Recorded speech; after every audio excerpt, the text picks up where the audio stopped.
श्री परमात्मने नमः। सभी को सादर नमन। इससे पूर्व अध्याय 2 में हम सभी भगवान की वाङ्मय स्वरूप के माध्यम से यह समझ चुके थे, यह संदेह या भ्रम हमारा दूर हो चुका था कि हमें संसार में कैसे व्यवहार करना चाहिए, कैसे निष्काम कर्म करके हम योग की स्थिति में संभाव रूप में अपने को स्थित कर सकते हैं। और इसी प्रसंग को आगे बढ़ाते हुए अर्जुन ने भगवान से जब स्थित प्रज्ञ की बात आई या संभाव में स्थित होने की बात आई, परमात्मा में दृढ़ निश्चय की बात आई, तो अर्जुन ने फिर भगवान से पूछा, स्थित प्रज्ञस्य का भाषा समाधिस्थस्य केशव स्थित धी किम प्रभाषेत किमासीत ब्रजेत किम। अर्जुन ने कहा कि हे केशव, स्थित प्रज्ञ से का भाषा, जो स्थित प्रज्ञ हो जाता है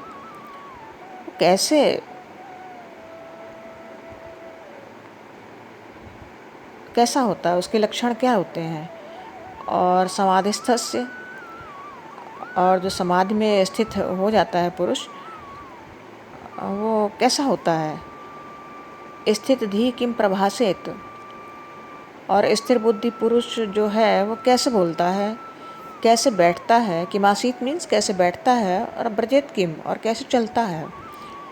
तो कितने प्रश्न हो गए? 4। कि समाधि में स्थित जो परमात्मा को स्थिति में अपने को योग की स्थिति में संभाव ला करके उस परमात्मा में अटल बुद्धि वाला हो जाता है, स्थिर बुद्धि वाला हो जाता है, वो पुरुष कैसा होता है, उसके लक्षण क्या होते हैं। और फिर कहते हैं कि वो पुरुष कैसे बोलता है, कैसे बैठता है, और कैसे चलता है।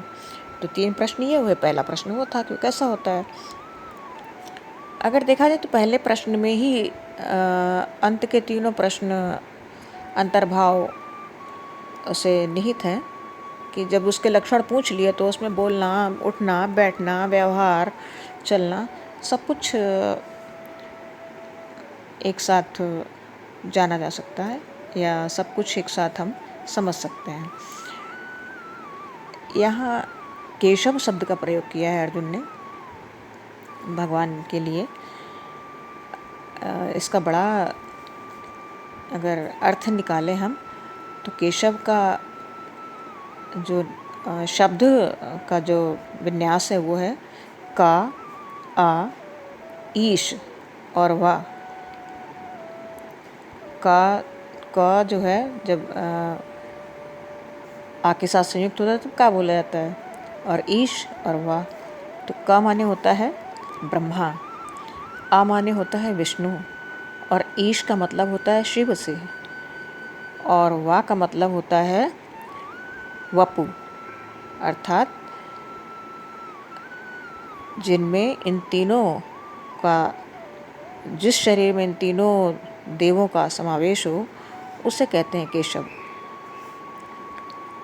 और केशव नाम से जब भगवान को संबोधित किया, यानी आप सर्वशक्तिमान हैं, आप सृष्टिकर्ता भी हैं, संरक्षक भी हैं, संहारक भी हैं, सर्वज्ञ हैं आप, तो आप मेरे इन प्रश्नों का यथार्थ उत्तर दे सकते हैं या देने में समर्थ हैं। और कृष्ण को एक तरह से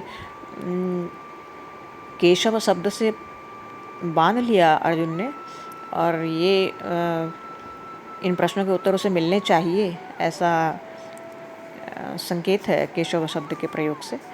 तो भगवान का ये जो विशेषण है या ये नाम जो है उनके लिए, ये सब नाम ही है उनके विशेषताओं के आधार पर। तो बड़े मार्मिक ढंग से एक दूसरे से प्रश्न और उत्तर चलते हैं, बड़े शब्दों का बड़ा अर्थ होता है, गांभीर्य होता है, और उस गंभीरता को जब हम समझते हैं तो हम और परमात्मा के नज़दीक हो जाते हैं। तो भगवान ने अर्जुन के प्रश्नों का इस अध्याय के अंत तक लगभग चारों प्रश्नों का उत्तर देने की बड़े उदाहरणों से कोशिश की, और कोशिश ही नहीं, वो बड़े स्पष्ट हैं और उन्हें अर्जुन की समझ में भी आ गया कि कर्म करते हुए भी हम निष्काम भाव से कर्म करके दृढ़ बुद्धि से परमात्मा में स्थित हो जाएं तो हम योगी हो जाएंगे, और योग की स्थिति में फिर हम स्थित प्रज्ञ होकर और परमात्मा तक पहुंच सकते हैं। यह अर्जुन को समझाने की चेष्टा की, और अर्जुन का अंततोगत्वा परिणाम भी वही हुआ, और वह उसने युद्ध किया और उसके परिणाम आपके सभी जानते हैं। तो भगवान ने सबसे पहले कहा, प्रजहाति यदा कामान सर्वान् पार्थ मनोगतान् आत्मन्येव आत्मना तुष्टः स्थित प्रज्ञस्य तदोच्यते। कहते हैं, पार्थ, हे अर्जुन, मनोगतान सर्वान कामान, मनोगतान माने मन में उत्पन्न हुई सर्वान सभी संपूर्ण कामान कामनाओं को, यदा प्रजहाति जिस समय जिस स्थिति में, प्रजहाति माने मनुष्य त्याग देता है, हे अर्जुन जिस काल में जिस समय में यह पुरुष, यह व्यक्ति, यह जीव मन में स्थित संपूर्ण कामनाओं को भली भांति त्याग देता है और आत्मन्येव आत्मना तुष्टः, आत्मा से आत्मा में ही संतुष्ट रहता है, यानी वो स्वयं अपने को आत्मा मानता है और आत्मा में ही दृढ़ निश्चयी होकर के परमात्मा का दिया हुआ तत्व है, परमात्मा का अंश हूँ, और इस प्रकार वो आत्मा में ही संतुष्ट रहता है। उस काल में स्थित प्रज्ञ तदोच्यते, उस व्यक्ति को स्थित प्रज्ञ कहा जाता है, जो अपनी आत्मा में ही रमण करता है, आत्मा में ही संतुष्ट रहता है और सारी कामनाओं को त्याग देता है। कहना भगवान का बड़ा आसान है, और इस संसार में संपूर्ण कामनाओं का त्याग हो जाना बहुत पहले से परमात्मा ने संकेत दिए हैं कि काम सारे करोगे, कर्मयोग के बिना बच नहीं सकते हो, कर्म किए बिना रह नहीं सकते हो, तो अपने को कर्मयोगी बनाओ, यानी कर्म सारे करो लेकिन उनकी इच्छा करना, चाह कर करना, ऐसा हो जाए इस तरह की आसक्ति रखना, स्पृहा रखना, और मन में अनुकूल पदार्थों को बनाए रखने की इच्छा रखना, प्रतिकूल पदार्थ, प्रतिकूल परिस्थितियाँ नष्ट हो जाएं, इस तरह के जो भाव, सूक्ष्म भाव जो होता है कामना का, ये है हमारी आसक्ति। कामना का जो सूक्ष्म रूप होता है, जो अंदर का अंदर ही रह जाता है, कि मतलब हम अंदर अंदर सोचते रहें कि हमारी जो अनुकूल परिस्थितियाँ वो हमारे साथ हमेशा रहें और प्रतिकूल परिस्थितियाँ आने से पहले ही नष्ट हो जाएं। तो इस तरह की जो सोच है या इच्छा है, वो उसे वासना कहते हैं, बहुत सूक्ष्म होती है। और वासना का थोड़ा सा विकसित रूप स्पृहा कहा जाता है। जो स्पृहा है हमारी, मतलब हमें ऐसा हो जाए, हम चाह रहे हैं ऐसा मिल जाए, अमुक वस्तु हमें चाहिए, आवश्यकता है, काम नहीं चलेगा उसके बिना, इसे स्पृहा कहते हैं। तो इन सब चीज़ों से दूर हो जाना, इन्हीं सबको हमें नष्ट करना है। अगर देखा जाए तो हमारी कामनाएं नहीं होनी चाहिए। जिस चीज़ की आवश्यकता है वो उसकी आवश्यकता महसूस न हो, ऑटोमेटिकली जो चीज़ें आ रही हैं सामने हमारे, परिस्थितिजन्य प्रत्येक कार्य स्वतः होता जा रहा है, और जितनी जो उपलब्ध है उसी में संतुष्ट होना, जो उपलब्ध है उसी में संतुष्ट होना, बहुत ज़्यादा वस्तुओं की चाहत न रखना, बहुत ज़्यादा सामान जुटाने की प्रवृत्ति, बहुत ज़्यादा वस्तुएं हो जाती हैं तो आपकी आसक्ति उनमें ठहर जाती है, वो आपको अपनी लगने लगती हैं। परमात्मा ने दी हैं आपके सुख सुविधा के लिए, प्रदान की हैं और वो उन्हीं की हैं, ये मान कर के चलेंगे तो कल्याण है। और अगर ऐसा नहीं हो पाता प्रायः लोगों का, यही तो बंधन का कारण है हमारे। तो इसलिए हमें भगवान ने स्थित प्रज्ञ कहलाने के योग्य बनाने के लिए समस्त कामनाओं से, समस्त वासनाओं से अपने आप को दूर रखना। संसार की जो भी वस्तु मुझे प्राप्त है, भगवान ने मुझे मेरा सहयोग करने के लिए मुझे प्रदान की है, और वो मेरी नहीं है, वो परमात्मा की ही है। इस भाव से व्यवहार में चीज़ों को लाना, ये सीख लेना ही आज का बड़ा महत्वपूर्ण तथ्य है। तो आप स्थित प्रज्ञ हो, धीरे धीरे अभ्यास करते करते स्थित प्रज्ञ हो सकते हैं। और ये हो सकते नहीं हैं होने की चेष्टा करनी चाहिए, क्योंकि जब हम कुछ अच्छाई की ओर बढ़ते हैं या अपने आत्मकल्याण की कामना रखते हैं, तो फिर हमें इन विधाओं का प्रयोग तो करना होगा और इन विधाओं के अनुसार अपने को ढालना होगा। और एक दिन ऐसा आएगा जबकि आप स्थित प्रज्ञ हो जाएंगे। बड़ा कठिन काम लगता है, लेकिन अभ्यास करत करत अभ्यास के जड़मति हुए सुजान, रसरी यावत जात ते सिल पर परत निशान। यानी पत्थर पर भी रस्सी से रगड़ हो जाती है जब रोज रोज रोज रोज उसको। इसका बड़ा अच्छा सा उदाहरण है, कुएं के ऊपर जो लगी होती है ना पानी खींचने की गराड़ी, उसके ऊपर देखिए कितने गहरे गड्ढे हो जाते हैं, कई बार वो कट भी जाता है। तो घिसते घिसते घिसते घिसते अभ्यास करते करते करते व्यक्ति बन जाता है वैसा जैसा वो चाहता है। लेकिन अभ्यास कठिन है, और परमात्मा को पा लेना भी इतना आसान काम तो नहीं है, कठिन कार्य ही है। तभी तो सारा संसार आवागमन के चक्र से मुक्त नहीं हो पाता। आगे भगवान ने फिर कहा, दुखेषु अनुद्विग्न मनाः सुखेषु विगत स्पृहा वीतरागः भयक्रोधः स्थित धीर मुनिरुच्यते। दुखेषु अनुद्विग्न मनाः, दुखों में आपका मन उद्वेलित न हो, यानी दुखों की प्राप्ति होने पर भी शांत भाव से उन्हें निकलने देना, बहुत ज़्यादा उद्वेग न होना। और सुखों की प्राप्ति में भी स्पृहा रहित होना। मिल गई तो ठीक है, और नहीं मिली तो प्राप्ति की कोई कामना नहीं थी, आ गई है तो उसका पूर्ण उपभोग करें, क्योंकि भगवान ने आपको उस सुख से नवाजा। और अगर नहीं है तो कोई आवश्यकता नहीं थी। इस तरह का भाव लेकर के, इस तरह की प्रवृत्ति लेकर के जब आगे बढ़ते हैं तो वीत राग भय क्रोध, उस व्यक्ति के जीवन के राग, भय और क्रोध ये सब नष्ट हो जाते हैं, धीरे धीरे नष्ट हो जाते हैं अभ्यास करने से। और ऐसा व्यक्ति, ऐसा मुनि, उसे मुनि के शब्द से संबोधित किया, ऐसा मुनि स्थिर बुद्धि कहा जाता है। स्थिर धीर मुनिरुच्यते, कि वो स्थिर बुद्धि वाला व्यक्ति मुनि के रूप में जाना जाता है। ये भी कठिन है अगर देखा जाए, अभ्यास किया जाए तो।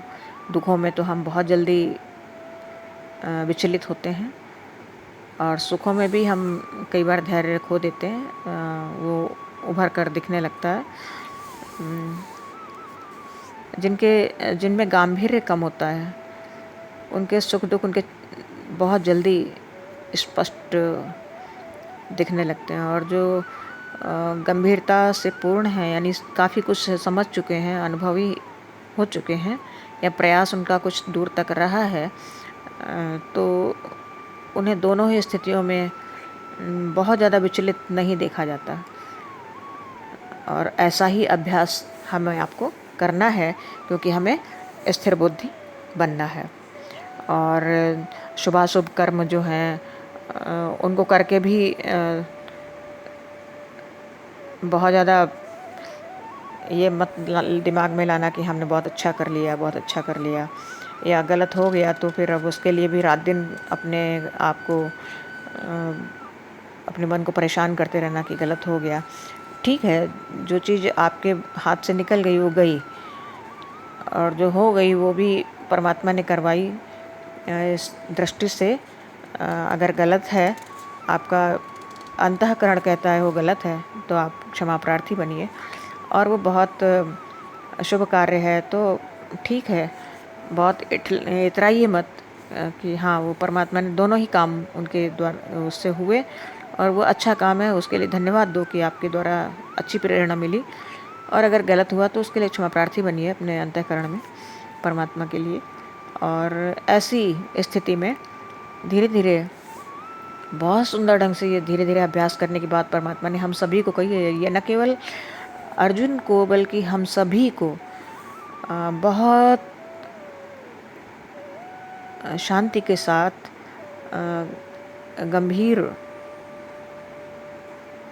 ढंग से अपने जीवन को आगे बढ़ाना है। और इस संसार की राग शक्ति से अगर अपने को मुक्त करना है, मोह ममता माया इन सबसे परे अगर जाना है, तो हमें एक और उदाहरण दिया उन्होंने कि जैसे कछुआ अपने संपूर्ण अंगों को समेट लेता है जब उसे बाहरी भय होता है। पानी के अंदर तो खुला रहता है, घूमता है, टहलता है, लेकिन जब उसे लगता है कोई उसके ऊपर कोई भय है उसके लिए, तो वो अपने सारे अंगों को समेट लेता है, पता ही नहीं लगता कि वो कोई जीव है, और ठहर जाता है। तो वैसे ही हमें भी इंद्रियों को अपने अंदर, इंद्रियों को समेटना, तो इंद्रियों में जो विषय होता है ना, विषय आसक्ति जो होती है, उसको अपने अंतःकरण में समेट लेना चाहिए और समेट कर स्थित प्रज्ञ बनने की। वही व्यक्ति जिसकी इंद्रियां अभ्यास करते करते संसार के विषयों से हट जाती हैं, उसे ही तो तस्य प्रज्ञा प्रतिष्ठिता कहा जाता है। उसी की प्रज्ञा प्रतिष्ठित है, उसी की बुद्धि स्थिर है, जिसने अपने विषयों को नियंत्रित कर लिया है और जिसने आसक्ति से निवृत्ति प्राप्त कर ली, वो परमात्मा के साक्षात्कार की ओर बढ़ ही जाता है। और ऐसा अभ्यास करने के लिए हमें भगवान ने बताया, इंद्रियां जितनी प्रबल हैं, इंद्रियों का जितना प्रमथन स्वभाव है, वो जब तक काम हो न जाए तब तक वो अपने पूर्ण शक्ति का बलात् आपको उधर घसीटती हैं। और इन पर नियंत्रण करने की कोशिश करना वो तभी संभव है जब आप आसक्ति पर नियंत्रण करने की कोशिश करेंगे। तो इंद्रियां स्वतः विवश सी हो जाती हैं, उनको फिर लगता है, फिर अब जब अंतर जिसके अंदर हम स्थित हैं वही हमारी इच्छा नहीं रखता, तो फिर वो संयमित होने लगती हैं। फिर भगवान ने कहा, तानि सर्वाणि संयम्य युक्त आसीत् मत्परः वशे ही यस्येन्द्रियाणि तस्य प्रज्ञा प्रतिष्ठिता। तानि सर्वाणि संयम्य, उन्होंने कहा कि जो साधक बनना चाहता है, जो संयमित होना चाहता है, या जिसकी इच्छाएं परमात्मा संयमित कर देना चाहता है, जिससे अपनी ओर बुलाना चाहता है, संयम युक्त आसीत् मत्परः, उन संपूर्ण इंद्रियों को, सर्वाणि संयम में संपूर्ण इंद्रियों को वश में करके एक साथ समाहित चित्त हुआ, वश में किया हुआ, यस्य इंद्रियाणि तस्य प्रज्ञा प्रतिष्ठिता, जो मेरे परायण होकर, मत्परः मेरे परायण होकर के बैठ जाता है, ध्यान में रखता है मेरा, उसकी बुद्धि तस्य प्रज्ञा प्रतिष्ठिता, उसकी बुद्धि स्थिर हो जाती है। जो साधक या जो व्यक्ति, जो मेरी ओर कदम बढ़ाने वाला प्राणी, इन संपूर्ण अपनी इंद्रियों को वश में करके संयमित चित्त हो करके मेरे ध्यान में होकर बैठ जाता है, की प्रज्ञा जो है, उसकी बुद्धि जो है स्थिर कही जाती है। प्रज्ञा माने होता है बुद्धि, प्रतिष्ठिता माने स्थित हो। तो भगवान में बुद्धि को स्थिर करने के लिए तो भगवान बहुत पहले से कह रहे हैं कि सर्वधर्मान परित्यज्य माम एकम शरणम व्रज। तो अपने पूर्ण अस्तित्व को भगवान को समर्पित कर देना ही एक तरह से योग की स्थिति होती है। जो भी आप करते हैं, जैसे भी हैं आप, जिस भी तरह के हैं, पूर्णतया अपने को उसी तरह से भगवान को समर्पित कर दें, और उस स्थिति में परमात्मा आपके संपूर्ण को स्वीकार करके आपके सारे कर्मों का, शुभाशुभ कर्मों के फल को समाप्त कर देता है और अपनी शरण में ले लेता है। ये सबसे अच्छा और सबसे सरल तरीका है। और इसके बाद उन्होंने तुरंत कहा, ध्यायतो विषयान पुंसः संगस्तेषु उपजायते संगात् संजायते कामः कामात् क्रोधो विजायते क्रोधात् भवति सम्मोहः सम्मोहात् स्मृति विभ्रमः और स्मृति भ्रंशात् बुद्धिनाशो बुद्धिनाशः प्रणश्यति। बहुत सुंदर शब्दों में उन्होंने कहा कि जो विषयों का चिंतन करते हैं, जो मेरा चिंतन छोड़ करके विषयों का चिंतन करते हैं, उनके विषयों में, उनके साथ काम करते रहने से उनके विषयों में आसक्ति हो जाती है। संगस तेज उपजायते, उनकी आसक्ति उसमें उत्पन्न हो जाती है। और संगात संजायते कामः, जैसे ही आसक्ति उत्पन्न होती है, विषयों की कामना उत्पन्न होती है, काम से फिर क्रोध बढ़ता है। कामात् क्रोधो विजायते, काम से क्रोध उत्पन्न होता है। और क्रोधात् भवति सम्मोह, जो क्रोध की स्थिति व्यक्ति की होती है, तब उसकी स्मृति जो है नष्ट हो जाती है। यानी उस समय उसकी किंकर्तव्य विमूढ़ स्थिति होती है, भ्रम हो जाता है उसे। और भ्रम होते ही बुद्धि भ्रष्ट होती है, विभ्रमित होती है। यानी भ्रम में आ जाने के कारण, किंकर्तव्य विमूढ़ हो जाने के कारण स्मृति भ्रंशात् बुद्धिनाशः। जैसे ही आप किंकर्तव्य विमूढ़ होते हैं, क्या करूं क्या न करूं, और ऐसी स्थिति में जब आप आते हैं तो आपके ज्ञान शक्ति का नाश हो जाता है, यानी बुद्धि आपकी विनष्ट होती है। और बुद्धिनाशात् प्रणश्यति, बुद्धिनाश होने से आपका विनाश सुनिश्चित है, वो अपने आप स्थिति में से गिर जाता है।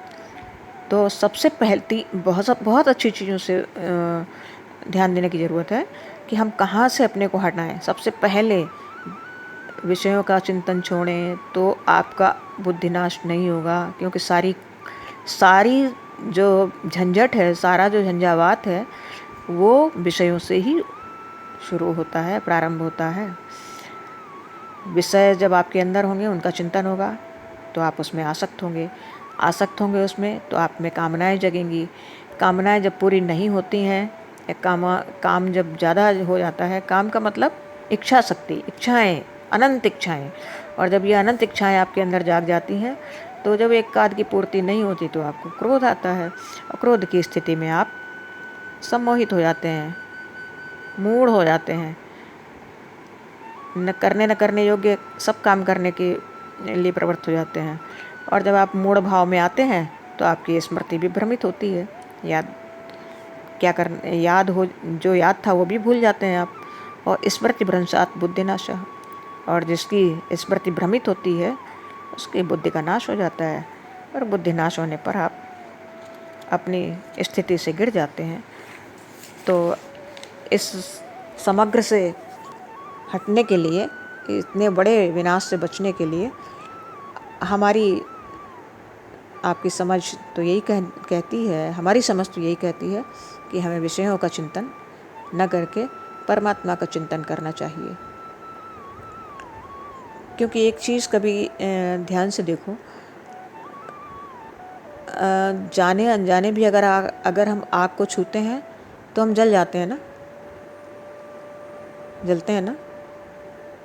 जाने अनजाने भी अगर हम किसी चीज़, करंट को छू लें तो करंट लग जाता है ना, क्योंकि लग जाना उसका स्वभाव है।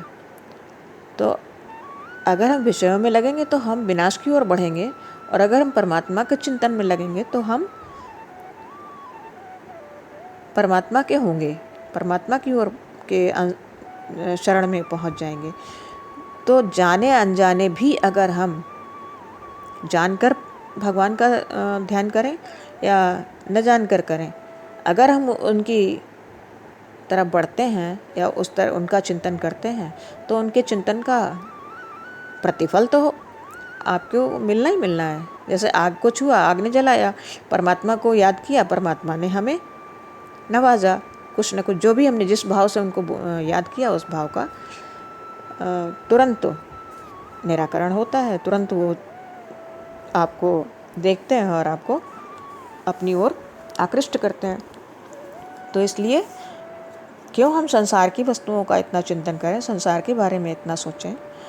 हमें अपने मन को एकाग्र करके परमात्मा का चिंतन करते रहना चाहिए, चाहे हमने उसको देखा है, चाहे वो है, चाहे हम उसे जानते हैं या नहीं। मैंने बोला कि करंट की विशेषता हम नहीं जानते हैं, आग की विशेषता बच्चा नहीं जानता है और छू लेता तो जल जाता है। क्या वो बच्चा था, नहीं जलाना चाहिए था? नहीं, आग का धर्म था कि वो जला देगी। तो भगवान का नाम, भगवान का स्मरण, भगवान की ओर उन्मुख होना, उनका ध्यान करना आपको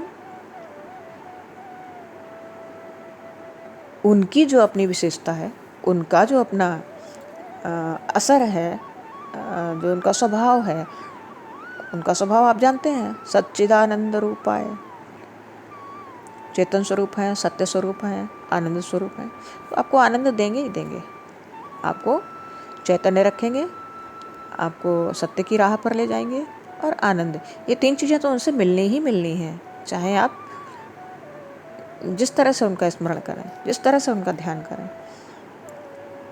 तो हमें इस चीज़ का बहुत अच्छी तरह अनुपालन करना चाहिए, क्योंकि जीवन का जो क्षण है, जीवन का जो समय है, वो बहुत कीमती है, और उसे व्यर्थ के चिंतन में नष्ट करने के बजाय परमात्मा की चिंतन में ही लगाना चाहिए। ये मेरा अपना आपसे निवेदन है, या मेरा अपना आपके लिए बड़ी सलाह है कि कुछ न होते हुए भी बहुत कुछ आपको मिलेगा। और अगर आप अपनी कल्याण की स्थिति चाहते हैं तो आपको ऐसा करना चाहिए। अब इन्हीं सब चीज़ों को लेकर के भगवान अर्जुन को समझाते हुए लगातार आगे बढ़ते हैं कि जो व्यक्ति स्थित प्रज्ञ कैसा होता है। अब एक बार उन्होंने पूछा कि वो कैसे बोलता है, कैसे चलता है, कैसे बैठता है। तो ये बोलता, बैठता, चलता की बात नहीं है, उसका व्यवहार कैसा है, वो आचरण कैसा करता है, वो किस तरह की मनोवृत्तियाँ लेकर जीता है। तो ये तय है, स्थित प्रज्ञ व्यक्ति जिसे संसार में कुछ चाहिए ही नहीं, परमात्मा ही परमात्मा उसको नज़र आता है। तो ये तो हुई उसकी स्थिति। और वो आचरण कैसा करता है? आचरण व्यक्ति के अपने विचार होते हैं। आचरण जो है व्यक्ति के विचारों का प्रारूप है, एक तरह का। हम जैसा सोचते हैं वैसा काम करते हैं। अगर हम सत्य की राह पर चलने की सोचते हैं, सत्य को स्वीकारते हैं, तो हमारे आचरण में सत्य दिखाई देगा,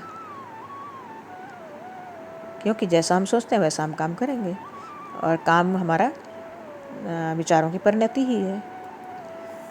तो हम कैसे हैं, कैसे हमारे अंदर विचार हैं, और जैसे विचार हैं वैसा ही कार्य हम करेंगे, वैसा ही आचरण हमारा परिलक्षित होगा। आचरण देख के ही तो हम व्यक्ति की वो कैसा है ये तय कर देते हैं। वो किस स्वभाव, उसके स्वभाव को जान करके, उसके व्यवहार को देख करके, उसके तौर तरीके देख करके हमारा मन कहीं ना कहीं उस व्यक्ति के व्यक्तित्व का आकलन करता है और तय कर देता है कि ये इस तरह का व्यक्ति है। ये हम सभी करते हैं। तो भगवान ने अर्जुन को कहा कि स्थिर बुद्धि वाला व्यक्ति जो है, उसकी इंद्रियां निग्रह में होती हैं, उसके अपने अधीन होती हैं, उसके अपने वश में होती हैं, इसलिए वो पूर्णतया अपने वश में होता है और वो कोई ऐसा कार्य नहीं करता जो शास्त्र सम्मत ना हो। और शास्त्र सम्मत काम करना ये तो मेरा निर्देश है, ऐसा करना चाहिए, ऐसा ही करके जीवन आगे बढ़ता है। लेकिन शास्त्र सम्मत आचरण वही कर सकता है जिसने अपने को, अपनी इंद्रियों को अपने नियंत्रण में रखा है, जिसने अपने को नियंत्रित कर रखा है। उसकी बुद्धि स्थिर होगी और वो शास्त्र सम्मत कार्य करेगा, व्यवहार करेगा, वाणी के द्वारा उसके सत्यता होगी और वाणी में सत्य और व्यवहार में शास्त्र सम्मत आचरण। तो ये हुए एक स्थित प्रज्ञ व्यक्ति के लक्षण। और हमारे समाज में, हमारे जीवन में हमारे आदर्श भी शायद यही हैं। एक आदर्श जीवन की कल्पना जब हम करते हैं तो हम हर माता पिता अपने बच्चे में इसी आदर्श व्यक्तित्व की कल्पना करता है। ये अलग बात है कि उसके संस्कार जो घर से मिले, जो जन्म से मिले और जो समाज दे रहा है, वो उस सांचे में न ढल सका, न ढल पाए उतना। लेकिन कोशिश हर माता पिता की यही होती है कि वो व्यक्ति, वो बालक शास्त्र सम्मत आचरण करने वाला, सत्यवादी और अनेकानेक गुणों से पूर्ण हो। लेकिन ये चाहना और करना, ये दोनों, चाहना आसान है लेकिन करना कठिन है, दोनों में साम्य नहीं है। और यही तो कहते हैं कि कथनी और करनी में जब अंतर होता है तो व्यक्ति का जीवन दोराहे पर खड़ा हो जाता है और वो न इधर का बन पाता है न उधर का बन पाता है। तो बहुत सोच समझकर अपने कार्य को परिणति दें। अपने विचारों को जब तक वो सुदृढ़ न हो जाएं तब तक उन्हें व्यक्त ना करें। यह अच्छी बात है, अलग बात है। आप अच्छा बनना चाहते हैं, ठीक है, उपदेशात्मक जीवन न जिए, अपने मन में रखें। और वैसा जब तक आप उस पर पूर्ण काबू न कर लें स्वयं, तब तक उस बात को सबके सामने प्रदर्शित ना करें। और कोशिश करते रहें तो कामयाबी मिलेगी। कोशिश करने वाले की हार नहीं होती कभी। आगे भगवान ने बड़ा सुंदर ढंग से फिर एक बार कहा, या निशा सर्वभूतानां तस्यां जागृति संयमी यस्यां जागृति भूतानि सा निशा पश्यतो मुनः। या निशा सर्वभूतानां, सर्वभूतानां माने या माने जो, निशा माने रात्रि, सर्वभूतानां सब प्राणियों, जो सब प्राणियों के लिए रात्रि कही गई है, जिसमें सब सोते हैं, तस्याम जागृति संयमी, जो संयमी व्यक्ति है उसमें जागता है। यस्याम जागृति भूतानि, और जिसमें सारे ये प्राणी जागते हैं, यानी इस संसार को में जो सत्य मानते हैं वो जो जब जागते हैं, यानी उनका जब दिन होता है, सा निशा पश्यतो मुनः, मुनि उसे रात्रि कहते हैं। रात्रि के समान उनके लिए वो होता है। ये एक उदाहरण दिया उन्होंने दिन और रात का। दिन में हम सभी जागते हैं और रात्रि में सभी सोते हैं। और मुनि जो होता है, जो संयमी होता है, जो परमात्मा में स्थित बुद्धि होता है, वो व्यक्ति रात्रि में जागता है। और जिसमें हम जागते हैं, या लोगों के लिए कहा संसार जागता है, उसमें उसे वो रात्रि कहते हैं। उनका कहने का मतलब ये है कि अज्ञान जब तक रहता है हमारे अंदर, जब तक अज्ञान रहता है, तब तक हम इस संसार को सत्य मानते रहते हैं और इसको पाने की चेष्टा में भरपूर प्रयास करते हैं, जागते हैं और दौड़ भाग करते हैं। लेकिन जब हमारा ये पर्दा हट जाता है कि ये जो भी है संसार, ये नाशवान है और ये हमारा नहीं है, इसमें हमारा कोई अस्तित्व नहीं, इसमें समय व्यर्थ में समय व्यतीत करना या समय को बर्बाद करना उचित नहीं है। जब ये व्यक्ति जान जाता है तो वो इस मोह निशा से, अज्ञान रूपी अंधकार से जाग जाता है। तो मुनि क्या है? मुनि तो स्थिर बुद्धि है। तो वो जान गया है संसार की वास्तविकता को और वो अपने को उसमें नहीं लगाता है, यानी अज्ञान से वो दूर है, प्रकाश में है। इसलिए वो दौड़ भाग करने वाले, जीते हुए इस संसार को अपना मानने वाले, संसार में को इन आँखों से नहीं देखता, वो सामान्य आँखों से। उसको वो अंधकार, अज्ञान, लोगों का अज्ञान उसे भासता है और वो स्वयं ज्ञानी है, इसलिए वो अपने संसार से अपने को विरक्त रखता है, दूर रखता है। और जब वो रात्रि में सब सो जाते हैं, यानी उनके निशा काल होता है, तो वो जागता है। जागता का मतलब वो तो परमात्मा में स्थिर हो चुका है, स्थिर बुद्धि है वो, इसलिए वो संसार से अपने को दूर रख के परमात्मा में अपने को जोड़ के रखता है। जब हम भी सो जाते हैं तो हम कहाँ होते हैं? शरीर तो पड़ा हुआ है निढाल, और फिर भी हम सपने में भी बहुत कुछ कर रहे होते हैं, स्वप्न देख रहे होते हैं, स्वप्न में दौड़ रहे होते हैं, कभी रो रहे होते हैं, कभी हंस रहे होते हैं, बड़े बड़े सपने देखते हैं लोग रात भर। तो वो जो कर रहा होता है वो कौन है? यानी आप तो, ये शरीर पड़ा रहा, लेकिन आप तो फिर भी जो आप हैं, आपका जो वजूद है, वो तो फिर भी क्रियाशील था। तो ऐसी स्थिति में स्थित प्रज्ञ जो है, जो संसार का ये दिन रात है, इस चक्र को वो नहीं समझता है। इसको अज्ञान के कारण वो हमेशा जागता रहता है, अपनी स्थितियों में रहता है, अपनी स्थिति के अंदर स्थिर होकर के और परमात्मा के ध्यान में रहता है। और ऐसी स्थिति हमारी जब बन जाएगी तो हम भी इस अज्ञान रूपी अंधकार से ज्ञान रूपी प्रकाश की ओर बढ़ जाएंगे। जैसे उल्लू को देखिए ना, वो दिन में उसके आँख उसको दिखाई नहीं देता है, तो उसके लिए तो दिन रात की जैसा ही है ना। रात्रि में उसे दिखाई देता है, तो रात्रि में अपना उसको वो दिन दिखाई देता है, जबकि आपके लिए वो रात्रि है। तो ये देखने का नज़रिया है हमारा संसार। जब हमारी आँखों से अज्ञान का पर्दा हट जाता है तो हमें हमारी स्थिति कुछ ऐसी होती है कि हम परमात्मा के स्वरूप में स्थित होते हैं और हम अपने आप को कल्याण के मार्ग की ओर बढ़ते देखते हैं। तो हमारी जो आसक्ति है वो संसार से न होकर के परमात्मा में लगनी चाहिए। एक और उदाहरण दिया उन्होंने, आपूर्यमाणम अचलम प्रतिष्ठम समुद्रमापः प्रविशन्ति यद्वत् तद्वत् कामा यम प्रविशन्ति सर्वे स शान्तिमाप्नोति न कामकामी। उन्होंने कहा कि शांति को प्राप्त कौन करता है, कौन पुरुष है जो शांति को प्राप्त होता है? तो उन्होंने कहा आपूर्यमाणम अचलम प्रतिष्ठम। जैसे नाना प्रकार की नदियों का जल सब ओर से परिपूर्ण होता है और बहता बहता अचल प्रतिष्ठा वाले समुद्र में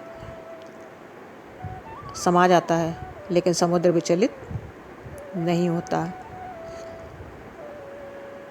ठीक वैसे ही स्थित प्रज्ञ जो पुरुष है, इस संसार में जितने कार्य हैं उनको सबको करता हुआ भी अकर्ता बना रहता है।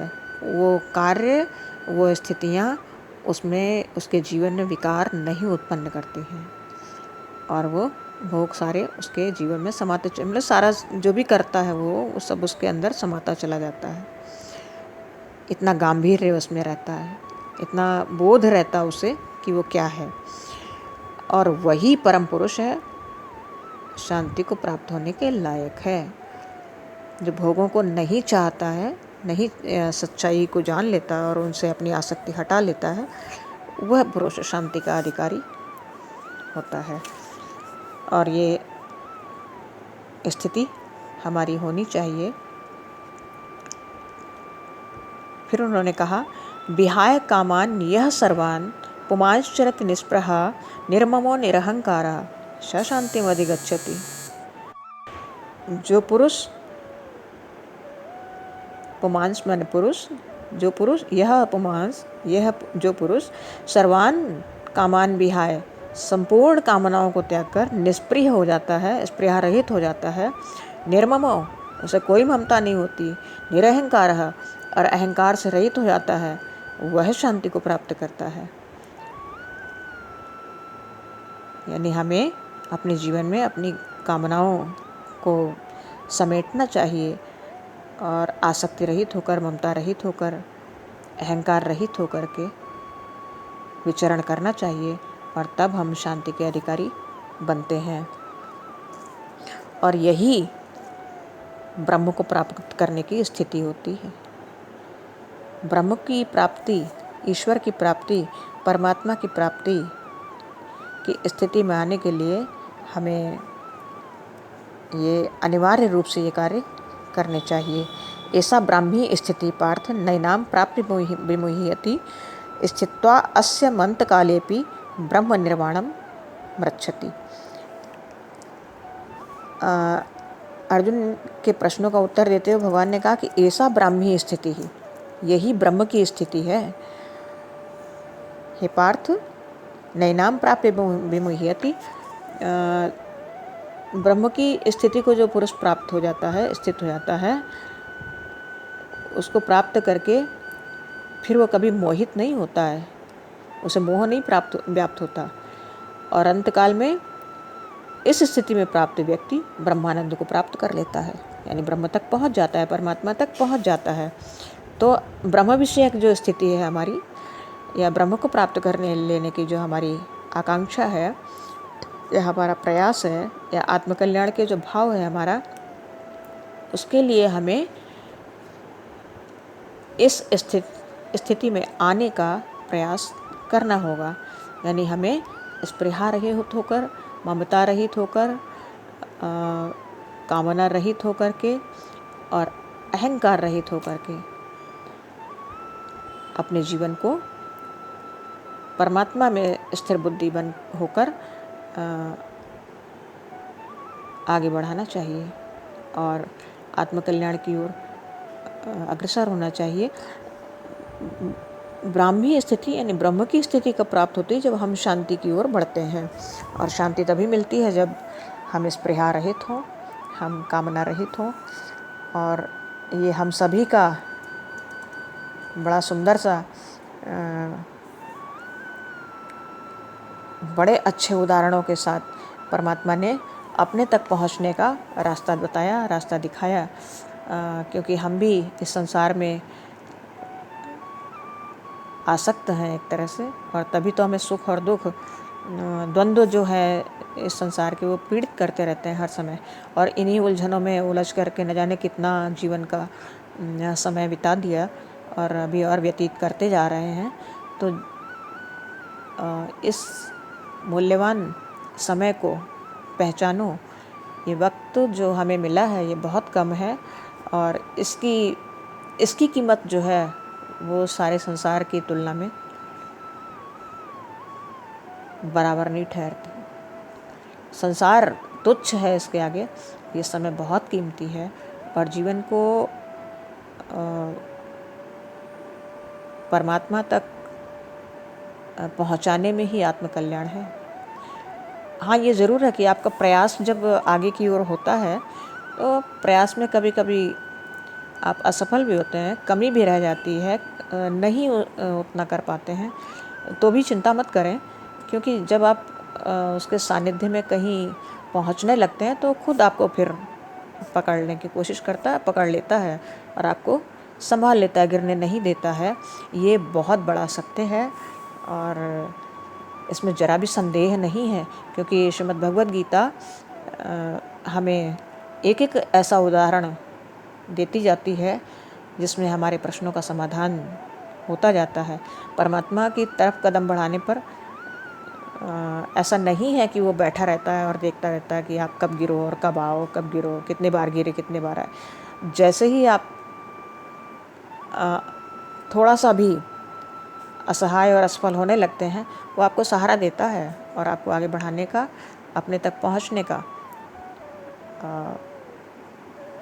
मार्ग दिखाता है और आपकी सहायता करके आपको अपने तक पहुंचाता है। इन्हीं शब्दों के साथ जय श्री कृष्ण।